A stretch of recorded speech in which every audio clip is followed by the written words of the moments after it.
ओम शांति। आज की मुरली की डेट है 18/2/2025। मीठे बच्चे, तुम्हारी फर्ज अदाई है घर घर में बाप का पैगाम देना। कोई भी हालत में युक्ति रचकर बाप का परिचय हर एक को अवश्य दो। प्रश्न, तुम बच्चों को किस एक बात का शौक रहना चाहिए? बाबा ने कहा जो नए नए पॉइंट्स निकलती उनको अपने पास नोट करने का शौक रहना चाहिए, क्योंकि इतने सब पॉइंट्स याद रहना मुश्किल। नोट्स लेकर फिर कोई को समझाना, ऐसे भी नहीं कि लिख करके फिर कॉपी पड़ी रहे। जो बच्चे अच्छी रीति समझते उन्हें नोट्स लेने का बहुत शौक रहता है। गीत लाख जमाने वाले। ओम शांति। मीठे मीठे रूहानी बच्चों ने गीत सुना। रूहानी बच्चे ये अक्षर एक बाप ही कह सकते हैं। रूहानी बाप बिगर कभी कोई किसको रूहानी बच्चे कह नहीं सकते। बच्चे जानते सब रूहों का एक ही बाप है। हम सब भाई भाई हैं, गाते भी है ब्रदरहुड। फिर भी माया की प्रवेशता ऐसी है जो परमात्मा को सर्वव्यापी कह देते हैं, तो फादरहुड हो पड़ता है। रावण राज्य पुरानी दुनिया में ही होता है, नई दुनिया में राम राज्य अथवा ईश्वरीय राज्य कहा जाता है। ये समझने की बातें, दो राज्य जरूर हैं, ईश्वरीय राज्य और आसुरी राज्य। नई दुनिया और पुरानी दुनिया। नई दुनिया जरूर बाप ही रचते होंगे। इस दुनिया में मनुष्य नई दुनिया और पुरानी दुनिया को नहीं समझते, गोया कुछ भी नहीं जानते। तुम भी कुछ नहीं जानते थे, बेसमझ थे। नई सुख की दुनिया कौन स्थापन करता? फिर पुरानी दुनिया में दुख क्यों होता है? स्वर्ग से नरक कैसे बनता? ये किसी को भी पता नहीं। इन बातों को तो मनुष्य जानेंगे ना। देवताओं के चित्र भी हैं, तो जरूर आदि सनातन देवी देवताओं का राज्य था। इस समय नहीं है, यह है प्रजा का प्रजा पर राज्य। बाप भारत में ही आते हैं। मनुष्य को ये पता नहीं कि शिव बाबा भारत में आकर क्या करते, अपने धर्म को ही भूल गए हैं। ब्रह्मा देवता, विष्णु देवता, शंकर देवता कहा जाता है। फिर कहते शिव परमात्मा नमा। तो तुम बच्चों को त्रिमूर्ति शिव का ही परिचय देना। ऐसी ऐसी सर्विस करनी है, कोई भी हालत में बाप का परिचय सबको मिले, तो बाप से वर्षा ले लेवें। तुम जानते हो हम अभी वर्षा ले रहे हैं, और भी बहुतों को वर्षा लेना है। हमारे ऊपर फर्ज अदाई है घर घर में बाप का पैगाम देने की। वास्तव में संजर एक बाप ही है। बाप अपना परिचय तुमको दे देते, तुमको फिर औरों को बाप का परिचय देना है, बाप की नॉलेज देनी है। मुख्य है त्रिमूर्ति शिव। इनका ही कोट ऑफ आर्म्स भी बनाया है। गवर्नमेंट इसका यथार्थ अर्थ नहीं समझती। उसमें चक्र भी दिया है, चरखे मिसल। उसमें फिर लिखा है सत्यमेव जयते, सत्य की विजय। इनका अर्थ निकलता नहीं। ये तो संस्कृत अक्षर है। अब बाप तो है ट्रुथ। वह जो समझाते उससे तुम्हारी विजय होती सारे विश्व पर। बाप कहते मैं सच कहता हूँ, तुम इस पढ़ाई से सच सच नारायण बन सकते हो। वो लोग क्या क्या अर्थ निकालते, वह भी उनसे पूछना चाहिए।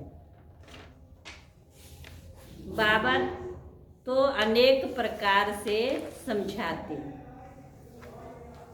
जहाँ जहाँ मेला लगता है वहाँ नदियों पर भी जाकर समझाओ। पतित पावन गंगा तो हो नहीं सकती। नदियाँ सागर से निकलती, वह है पानी का सागर। उनसे पानी की नदियाँ निकलती, ज्ञान सागर से ज्ञान की नदियाँ निकलेंगी। तुम माताओं में अब ज्ञान है। गौमुख पर जाते उनके मुख से पानी निकलता, समझते ये गंगा का जल है।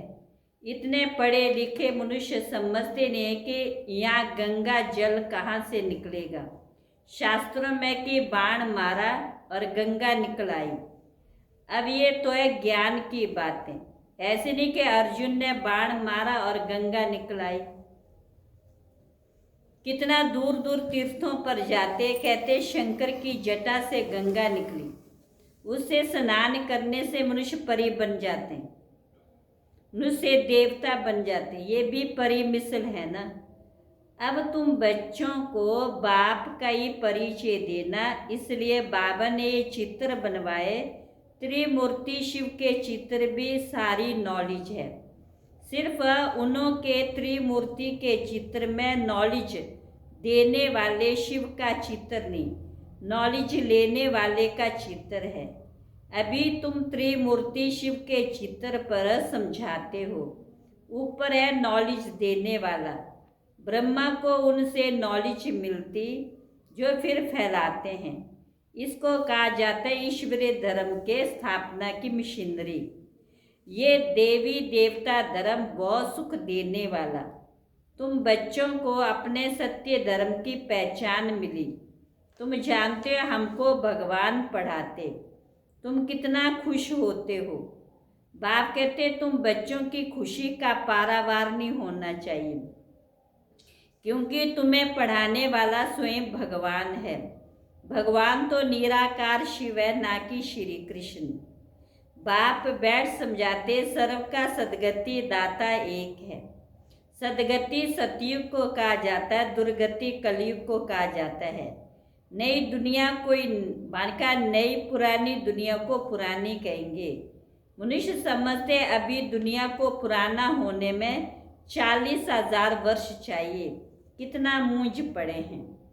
सिवाय बाप के इन बातों को कोई समझा ना सके। बाबा कहते मैं तुम बच्चों को राज्य भाग्य दे, बाकी सबको घर ले जाता हूँ।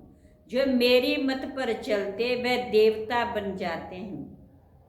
इन बातों को तुम बच्चे जानते हो, न कोई क्या समझेगा। तुम मालियों का कर्तव्य बगीचा लगाकर तैयार करना।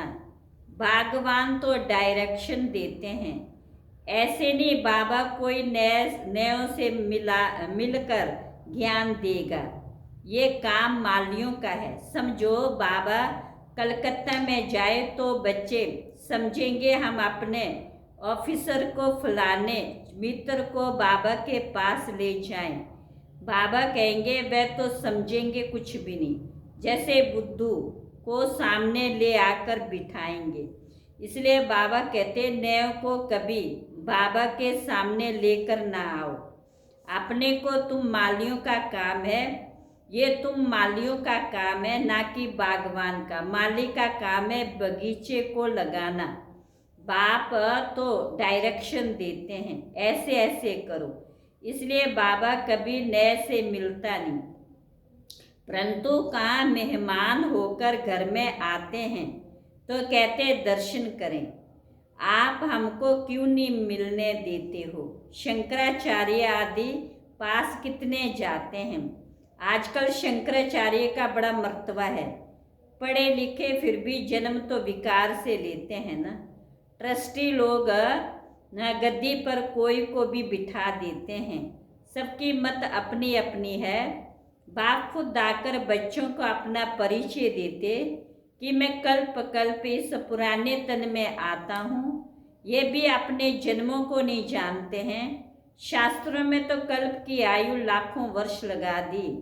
मनुष्य तो इतने जन्म ले नहीं सकते, फिर जानवर आदि की भी योनियां मिलाकर 84 लाख बना दी।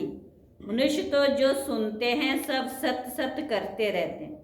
शास्त्रों में तो सब है भक्ति मार्ग की बातें। कलकत्ता में देवियों की बहुत शोभावान सुंदर मूर्तियां बनाते सजाते, फिर उनको डुबो देते। ये भी गुड़ियों की पूजा हैं करने वाले बेबीज ही ठहरे, बिल्कुल इनोसेंट। तुम जानते ये नरक, स्वर्ग में तो अथाह सुख थे। अभी भी कोई मरता तो कहते हैं फलाना स्वर्ग पधारा।